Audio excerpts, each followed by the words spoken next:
Good morning students. VTML शिक्षण संस्थान की ज्योग्राफी ऑनलाइन क्लास में सभी विद्यार्थियों को स्वागत।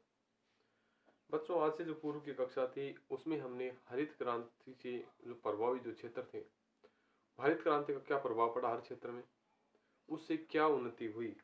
तो हरित क्रांति के प्रभाव, हरित क्रांति के प्रभाव, हरित क्रांति के जो प्रभाव हैं वो कृषि के क्षेत्र में क्या क्या रहे, इनके बारे में हम अध्ययन करेंगे।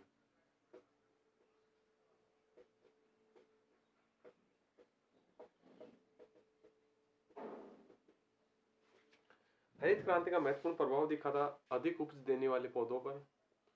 ऐसे उन्नत बीज तैयार किया गया जिससे अधिक से अधिक उपज प्राप्त हो। हरित क्रांति के संबंध में दूसरी स्थिति थी उर्वरकों का प्रयोग। भारत में गोबर खाद का प्राकृतिक खाद के रूप में प्रयोग लिया जाता है, परंतु लगभग 100 करोड़ टन गोबर खाद का प्रयोग किया जाता है।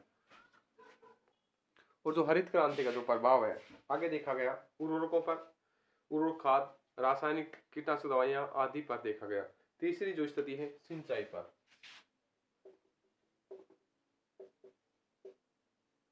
सिंचाई पर, सिंचाई के विस्तार से हरित क्रांति पर सफलता मिली।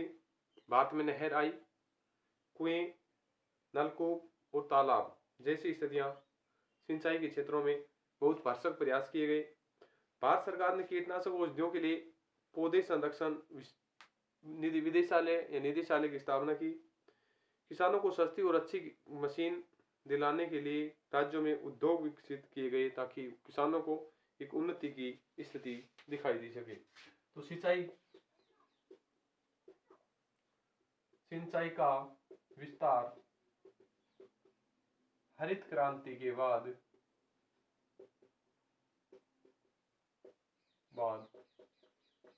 बहुत ही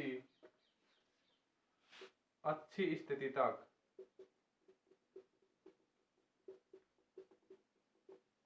पहुंचा, क्योंकि किसानों को नहरों, नलकूपों, तालाबों आदि की स्थिति में सुधार करते हुए वे इनमें सब्सिडी व्यवस्था की गई। साथ ही भारत सरकार द्वारा कीटनाशक औषधालय के रूप में पौधे संरक्षण निदेशालय स्थापना की गई। भारत सरकार द्वारा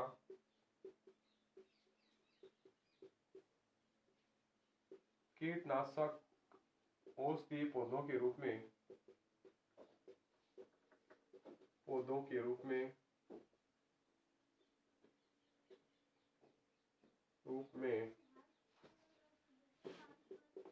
पौधा निदेशालय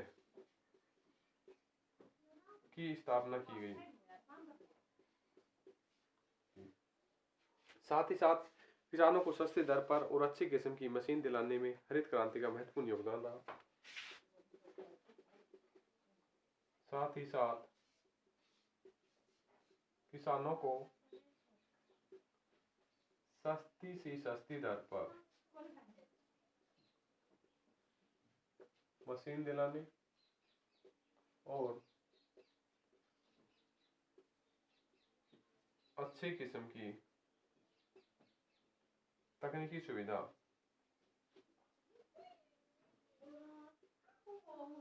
दिलाने में महत्वपूर्ण योगदान रहा। ये थी किसानों के प्रति इनकी स्थिति और व्यवस्था।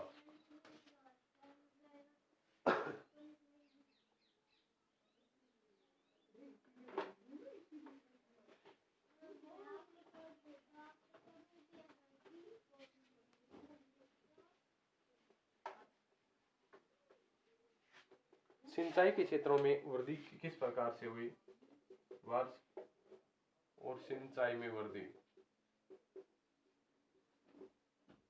वृद्धि। वर्ष 1965 से 66 के मध्य 66 के मध्य लाख हेक्टेयर में है।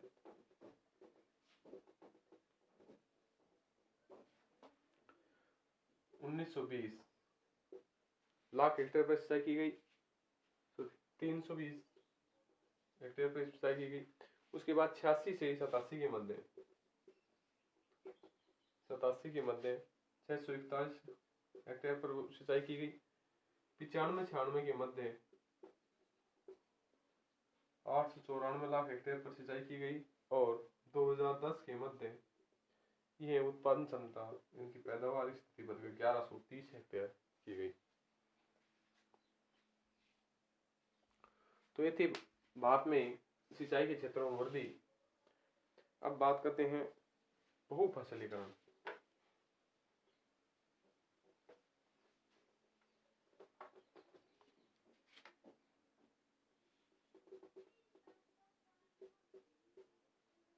बहुफसल, उन्नत बीज, रासायनिक उर्वरक, सिंचाई, कृषि मशीनी आदि के प्रयोग के द्वारा फसलें कम समय में तैयार करने लगी। इससे एक खेत में एक वर्ष में एक से अधिक फसलें उगाना संभव हो गया। भारत में यही स्थिति काफी महत्वपूर्ण जानी गई। बहुफसल, उन्नत बीज, कीटनाशक दवाइयाँ, सिंचाई,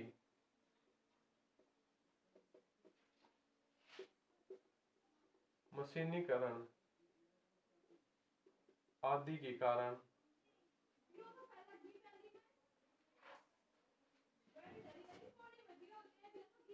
फसलें कम समय में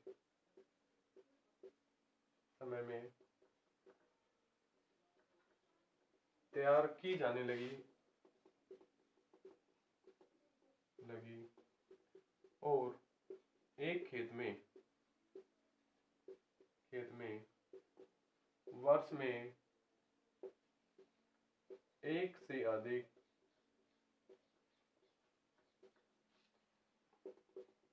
फसल की बुआई की जाने लगी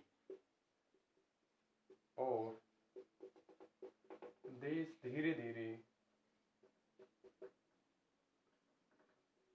खाद्यान्न आपूर्ति में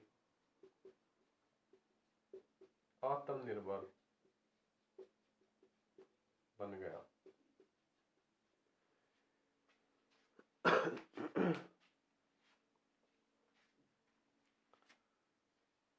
तो बहुफसलीकरण यानी कम समय में तैयार होने वाली फसलों का उपयोग किया जाने लगा। कीटनाशक दवाएं डालकर सिंचाई करके मृदा संरक्षण की विशेषताओं को ध्यान में रखते हुए एक वर्ष में एक से अधिक पैदावार की जाने की, जिससे खाद्यान्न आपूर्ति में देश आत्मनिर्भर बनता गया। मृदा परीक्षण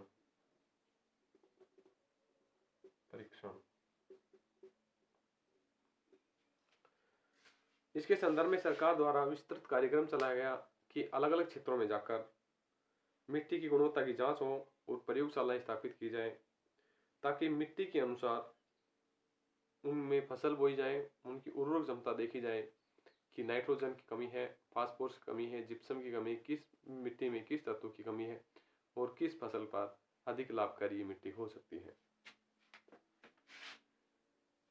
इसके संदर्भ में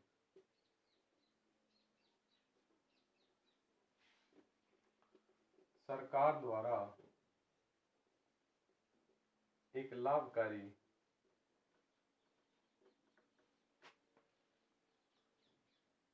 कृषि विकसित करने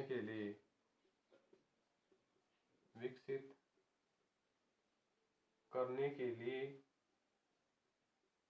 मृदा परीक्षण किया जाने लगा, ताकि मिट्टी की उर्वरकता को जांचा जा सके, जांच कर उसमें उसकी कमी को परखा जा सके। ये रही मिट्टी परीक्षण से संबंधित कि किसी भी क्षेत्र में सरकारी प्रयोगशालाएं स्थापित की गई और प्रयोगशालाओं में मिट्टी की जांच की गई कि किस तत्व की इसमें कमी है, फसलों में कौन सी कीटनाशक दवाई डालनी है और फसलों में कौन से रोग पैदा हो रहे हैं या मिट्टी में कौन सी रोग बनने की क्षमता रखती है, उसी के अनुसार वहाँ दवाइयाँ दी जाने लगी। ऋण सुविधाएं, अगला है ऋण सुविधा।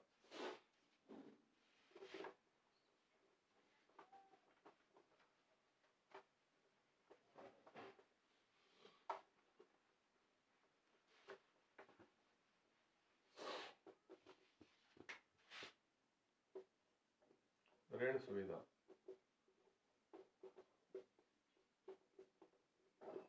सरकार द्वारा प्रारंभिक किसानों को आवश्यकता के अनुसार 90% ऋण महाजनों से ऊंचे ब्याज पर लिया करते थे, पर सरकार द्वारा चुका नहीं पाते थे, बहुत कठिन हो जाता चुकाना।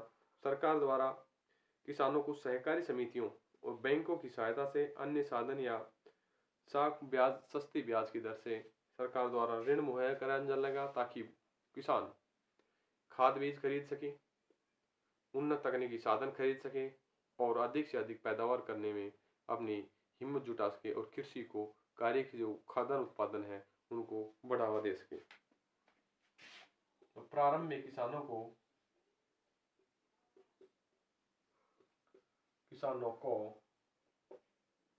90% ऋण महाजनों द्वारा लिया जाता था, लेकिन सरकार द्वारा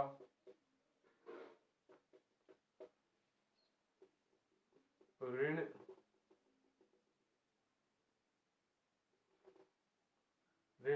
व्यवस्था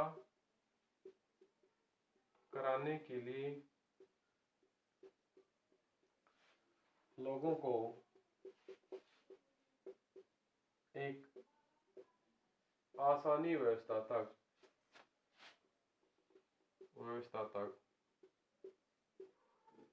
पहुंचाया, ताकि व्यक्ति खाद बीज समय पर खरीदकर पैदावार को बढ़ा सके। इसके लिए सहकारी ऋण व्यवस्था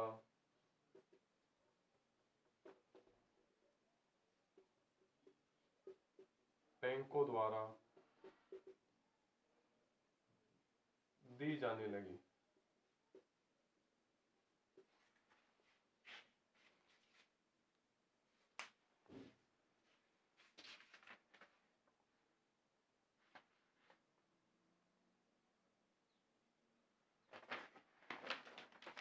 सरकार द्वारा अलग अलग वर्ष में ऋण की व्यवस्था अलग अलग की गई। उनकी जो नियम है उन नियमों के अनुसार सरकार ने ऋण व्यवस्था को संभाला। सरकार की जो ऋण व्यवस्था है किस वर्ष में क्या क्या रही और ऋण के लिए दी जाने वाली राशि